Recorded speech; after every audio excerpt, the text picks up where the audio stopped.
What's up everyone? We're here with the whiteboard. It's cracked back out. We've got a bigger one this time. Back with some basically whiteboard videos where I want to get into the nuts and bolts of program design.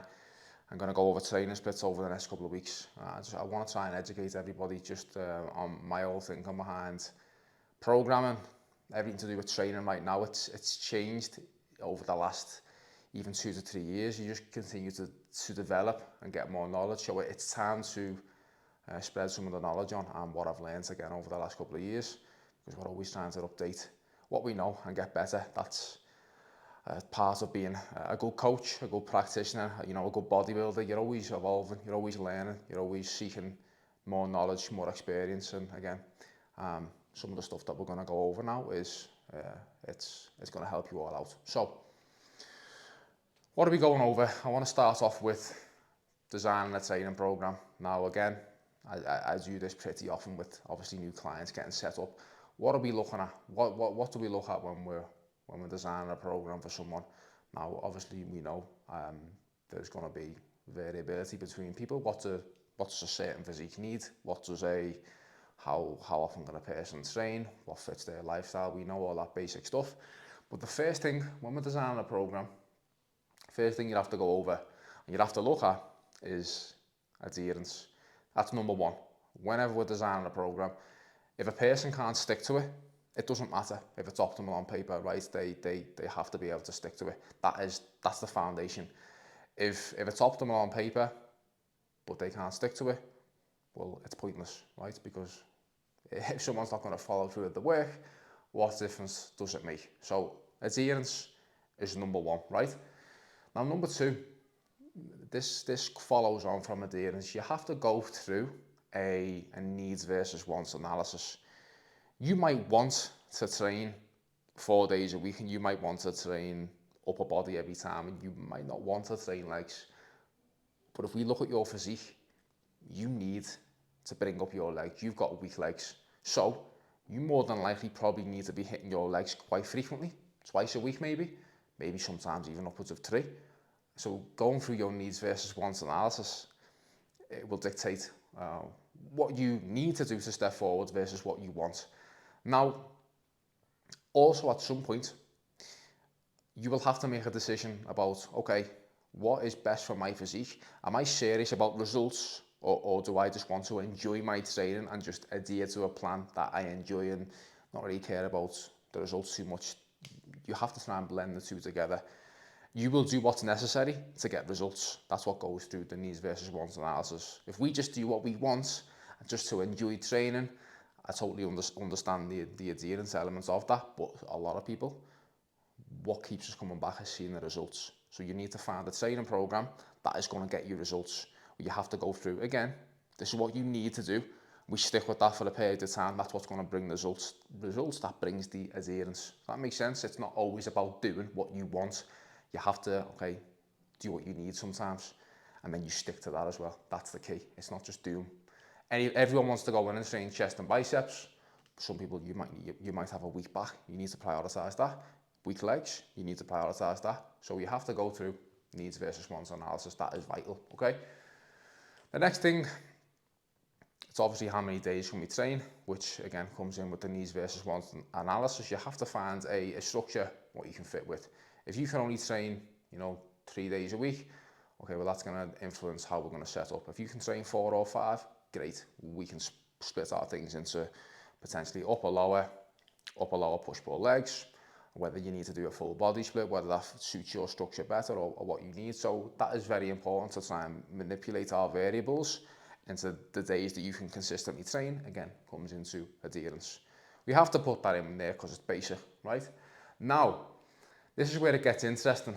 Once we get all the basic stuff out the way, this is some of the stuff that I've really sharpened up my knowledge on over the last couple of years. Now, what we're looking for, right?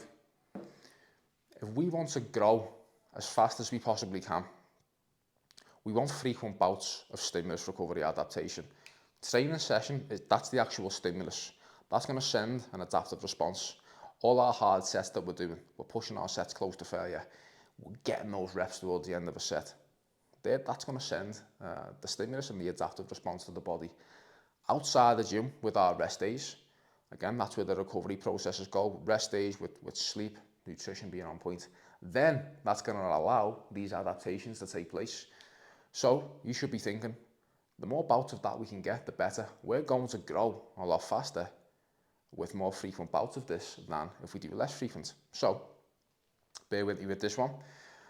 You take two people, right? Example number one, the person trains their legs once a week, just once a week. You have 52 weeks in a year.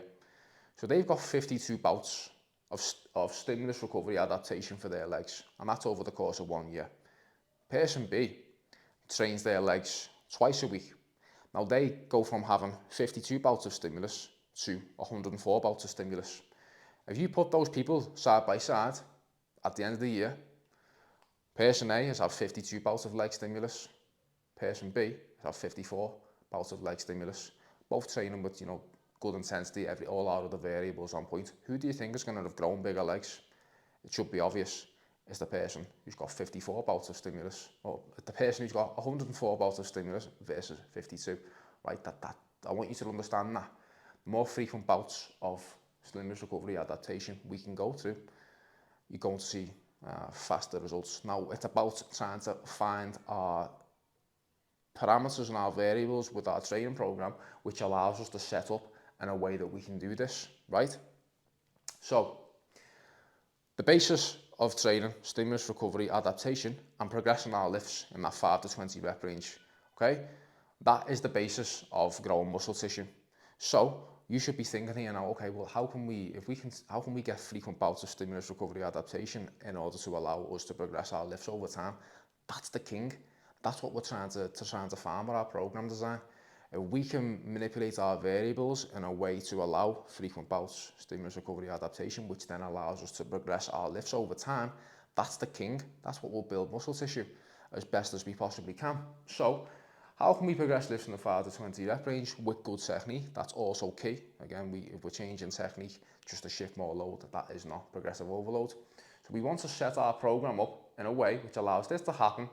That's when exercise selection and volume becomes more apparent, because once we have our frequency set, okay, that will then dictate how is our volume parameters going to be, what exercises are going to be better for us to train at this frequency. Okay, basically programming is a way to manage all of these variables that we're talking about now to display progressive overload.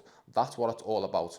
If your training program is not displaying progressive overload, if we're not getting better week to week, if we're not getting stronger, if our lifts are not going in the right direction, your programming is off, something is not right.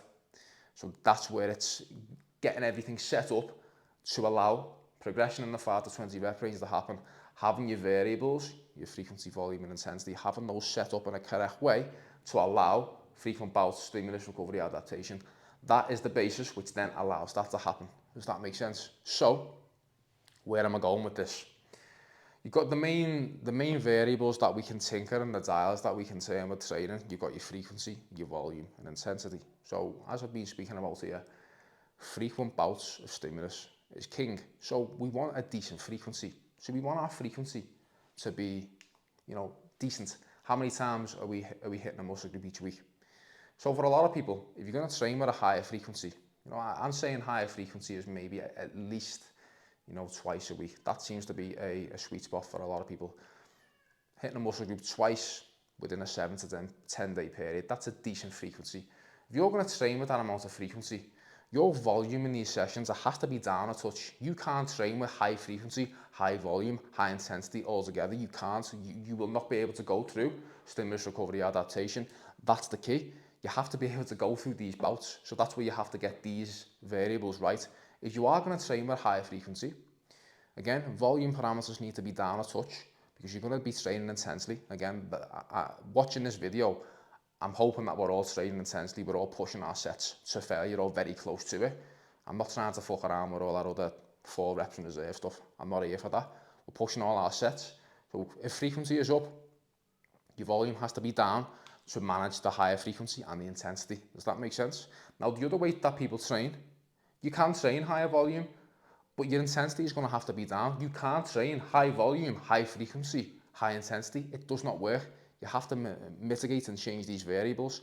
So we know the prime driver of hypertrophy is mechanical tension. So just bringing volume up at the expense of mechanical tension and dropping frequency down, it makes no sense to me. That is not the way we want to go about training. In my eyes, if we're trying to step forward as best as we possibly can, we want decent frequency, decent intensity, moderate volumes to allow us to go through bouts of these stimulus recovery adaptation. And that's how we're gonna build muscle tissue in a decent fashion for me. Just pumping volume up, it's not the way to go about it. You want to find frequent bouts of stimulus, good intensity, just enough volume that you can ultimately progress your lifts from that 5 to 20 rep range. That's what it's all about. So, coming into the next couple of videos, I'm going to give you some good program designs for what we can go with, stuff with a decent frequency, you know, lower to moderate volumes, and then where your intensity is going to be up. I'm going to go over some programs that go over this. Just as an example, splits that tend to fall into this is things like, again, your full body splits, your upper lowers. If you do your push-pull legs and you design it correctly, perfect. So I'm going to go through all of those and understand how we can program a full body, upper lower, push-pull legs, or a upper lower push-pull legs hybrid. And I'm going to go over how we can program those and leverage this to allow stimulus recovery adaptation to happen quite frequently. And then we're building our lifts in the 5 to 20 rep range. Splits like this, where volume is up and frequency is down, they're more so like the bro splits. Someone who's training a muscle group once a week, you'll see a lot of pro bodybuilders who'll train like that, but they will have trained with splits like this for a long time to get here. Where you see them training muscle groups once a week, that's a snapshot of where their training is right now. They may not have always done that. So people who are watching this right now, you're not pro bodybuilders, you're not them. So why would you be training on this end of the spectrum where your volume is all the way up for a session and then you're waiting 7 days to hit something again? You're not them. You don't need that. You don't need that amount of recovery in between sessions, okay? So this is just a baseline video to start off. So I'm going to get some more videos coming out in terms of design and training programs, full bodies, upper lowers, push-pull legs, hybrid splits, and I'm going to go over things. We're going to get into the full nuts and bolts of everything, but wanted to get this video out first just to explain a couple of things. But yeah, the main thing that we're trying to do with all of our training, we're trying to progress our lifts in that 5 to 20 rep range, and whatever training program that we use, it has to display progressive overload, and that's what we're trying to do. If someone can train with higher volume like this and this is still happening, great, have at it. But I think a lot of people are going to benefit from being along this end of the spectrum, frequent bouts of stimulus recovery adaptation to allow this to happen. So we're going to get into it soon. Let me know what you think. Drop any video ideas down below. Obviously, any questions that you have, also let me know. And if anybody is interested in online coaching and you want help specifically designing your program for yourself, just drop me a message below or book in for a call and we'll go from there. I'll speak to you all in the next one. Keep an eye out.